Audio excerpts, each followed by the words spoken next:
آدم علیہ السلام کی وفات کے بعد ان کے بیٹے شیس علیہ السلام نے ان کی ذمہ داریاں سنبھال لی۔ اب تبلیغ کا کام انہیں کرنا تھا۔ ادھر قابیل جو نرم زمین میں جا آباد ہوا تھا، اس کی اولاد نے فتنہ و فساد اور سرکشی کی زندگی اختیار کی۔ انہوں نے قتل و غارت گری کا بازار گرم کر دیا۔ یہ لوگ آدم علیہ السلام کی قوم کے پاس سے گزرتے تو وہاں بھی فساد مچاتے۔ ابن عباس رضی اللہ عنہما سورۃ الاحزاب آیت 33 کی تفسیر کرتے ہوئے فرماتے ہیں، پرانے زمانے کی جاہلیت کی طرح اپنے بناؤ کا اظہار نہ کیا کرو۔ اس وقت دو نسلیں آباد تھیں، ایک پہاڑ پر اور دوسری نرم زمین پر۔ پہاڑوں کے مرد خوش شکل تھے، عورتیں سیاہ فام تھیں، جبکہ زمین والوں کی عورتیں خوبصورت تھیں اور مردوں کے رنگ سانولے تھے۔ اب ابلیس نے اپنا کام شروع کیا۔ وہ انسانی شکل میں نرم زمین والوں کے پاس آیا اور ایک شخص کا غلام بن کر رہنے لگا۔ پھر اس نے بانسری شکل کی ایک چیز ایجاد کی اور اس کو بجانے لگا۔ لوگ اس آواز پر لٹو ہو گئے، اس کے گرد بھیڑ لگا کر سننے لگے۔ پھر ایک دن میلے کا مقرر ہو گیا، اس میں ہزارہا مرد اور عورتیں جمع ہونے لگے۔ اتفاق سے وہاں ایک دن ایک پہاڑی آدمی بھی آ گیا۔ اس نے میدانی عورتوں کے حسن و جمال کو دیکھا۔ اس نے اپنے قبیلے والوں سے ان کے حسن و جمال کا ذکر کیا۔ اب وہاں کے لوگ کثرت سے میدانی علاقے میں آنے لگے۔ اس طرح آہستہ آہستہ مردوں اور عورتوں میں اختلاط بڑھا، بدکاری اور زناکاری عام ہوئی، جبکہ یہ سب کام شیس علیہ السلام کی شریعت میں حرام تھے۔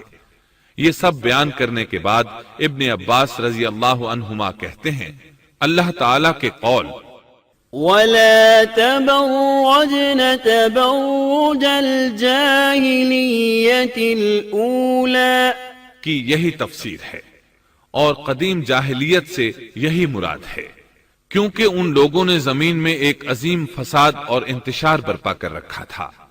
شیس علیہ السلام اپنی قوم کے لوگوں کو سمجھاتے رہے کہ وہ ان شریر اور فسادی لوگوں کے ساتھ میل جول نہ رکھیں، لیکن شیطان مسلسل انہیں ورغلاتا رہا، یہاں تک کہ شیس علیہ السلام کے ساتھ بہت تھوڑے لوگ رہ گئے اور قابیل کی قوم میں بہت اضافہ ہو گیا۔ لوگ یوں ہی زندگی بسر کرتے رہے، یہاں تک کہ اللہ تعالیٰ نے ان میں ادریس علیہ السلام کو مبعوث فرمایا۔ اس بار ہم آپ کے لیے پیش کر رہے ہیں قصص الانبیاء۔ انسان کی فطرت میں کہانی یا قصص سے دلچسپی روز اول ہی سے پائی جاتی ہے۔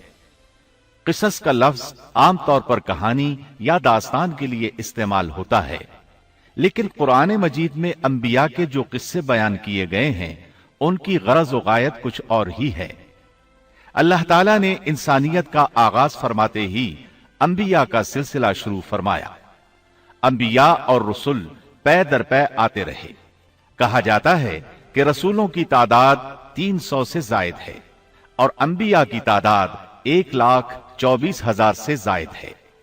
گویا اللہ تعالیٰ نے بنی نوع انسان کو سیدھا راستہ دکھانے کے لیے اتنی بڑی تعداد میں انبیاء اور رسول مبعوث فرمائے۔ قرآن کریم کے بیان کردہ قصص حقیقت پر مبنی ہیں، اس لیے دوسرے تمام قصص اور واقعات سے امتیازی حیثیت رکھتے ہیں۔ ان کا تعلق خیالات اور ذہنوں سے گھڑی ہوئی باتوں سے نہیں، بلکہ وہ زمین پر واقع ہو چکے۔ انسانوں نے اپنی زندگی کے مختلف ادوار میں ان کا مشاہدہ کیا، اور پھر یہ واقعات اس لحاظ سے بھی منفرد ہیں کہ عبرت کا باعث ہیں۔ قرآن کریم کے یہ قصص لطف اندوز ہونے کے لیے ہرگز نہیں سنائے گئے، بلکہ ان سے تو بنی نوع انسان کو سیدھا راستہ دکھانا مقصود ہے۔ یہ مقصد تھا کہ انسانیت عبرت پکڑے، روز جزا کے بارے میں آنکھیں کھول لے، ان واقعات کو سن کر اور پڑھ کر اپنا راستہ منتخب کر لے۔ گزشتہ انبیاء کی امتیں جو بھیانک جرائم کرتی رہی ہیں ان سے اپنا دامن بچا لے۔ اسی لیے انبیاء کے حالات سے واقفیت از حد ضروری ہے۔ جب تک ہم انبیاء کے واقعات سے روشناس نہیں ہو جاتے اس وقت تک قرآن مجید تک مکمل رسائی حاصل نہیں کر سکتے۔ کتنی بار سیدنا آدم علیہ السلام کا قصہ بیان ہوا، کتنی مرتبہ نوح علیہ السلام کا تذکرہ ہوا، اسی طرح موسیٰ علیہ السلام اور بنی اسرائیل کا ذکر آیا، فرعون کا واقعہ بیان ہوا۔ موسیٰ علیہ السلام اور فرعون کا ذکر تو قریب قریب 70 مقامات پر آیا ہے اور مسلسل قصہ بیان ہوتا رہتا ہے۔ کتنی سورتوں کا نام انبیاء کے ناموں سے منسوب ہے، لہذا جو شخص ان قصص سے لا علم ہے وہ قرآن کے ایک بڑے حصے سے محروم ہے۔ ان واقعات سے رہنمائی حاصل کرنے سے ایک مقصد یہ بھی ہے کہ دعوت اللہ کا راستہ معلوم ہو جائے، لوگوں کو اللہ کی طرف بلانے کا ڈھنگ ہمیں آ جائے۔ اللہ کرے ہم بھی ان لوگوں میں شامل ہو جائیں جو اللہ کی طرف دعوت دیتے ہیں، ہم بھی نیکی کا حکم کرنے اور برائی سے روکنے والے بن جائیں۔ امر بالمعروف اور نہی عن المنکر کے صحیح راستے پر چلنا اس وقت تک ممکن نہیں جب تک کہ ہمارے سامنے کوئی ایسا نمونہ موجود نہ ہو جس کے مطابق ہم اپنے آپ کو چلا سکیں۔